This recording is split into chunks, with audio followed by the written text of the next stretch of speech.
বিশ্বকাপ জয় শেষে নানাভাবে সেলিব্রেশন করছেন স্পেনের ফুটবলাররা। যেমন মাকে গোল্ড মেডেল পরিয়ে দিয়ে উদযাপন ভাগাভাগি করে নিয়েছেন নিকো উইলিয়ামস। লামিন ইয়ামাল আবার উদযাপন করেছেন ছোট ভাই কেইন ইয়ামালের সাথে।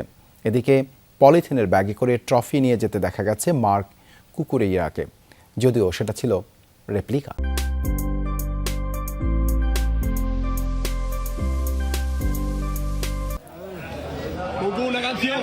যে ট্রফির জন্য এত লড়াই, এত সংগ্রাম, মার্ক কুকুরেইরা সেই ট্রফি নিয়ে যাচ্ছেন পলিথিনের ব্যাগে। ভাবা যায়, তবে এটা আসল ট্রফি নয়, রেপ্লিকা। জানা গেছে সকল টিম স্টাফকেই এই শুভেচ্ছা স্মারক হিসেবে দেয়া হয়েছে।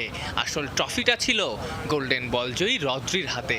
সেই ট্রফি সুটকেসে ভরে তারপরই বাসে উঠেছেন স্প্যানিশ ক্যাপ্টেন।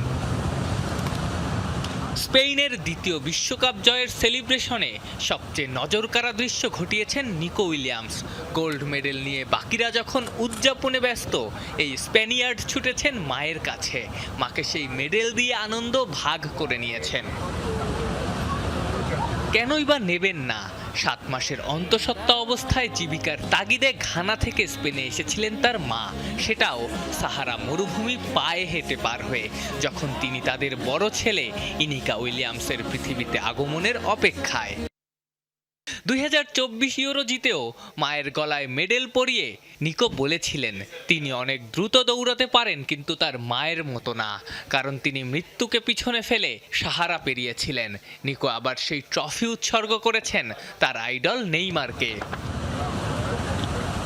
তবে সবচেয়ে মজার ঘটনা বোধহয় লামিন ইয়ামাল এবং তার ছোট ভাই কেইন ইয়ামালের। লামিন তখন ছবি তুলছিলেন, কেইন মাঠে নেমে তাকে খুঁজছেন। পরে দৌড়ে গিয়ে বিশ্বকাপ জয়ী ভাইকে জড়িয়ে ধরেন কেইন।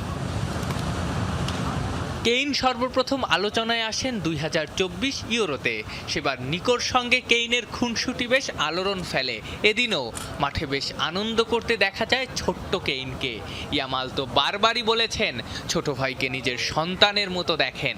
ছোটবেলায় যে আনন্দের জীবনের অভাব তিনি বোধ করেছেন, সেই জীবন কেইনকে কাটাতে দেখে তার ভালো লাগে। আফনান পিয়াল, যমুনা স্পোর্টস।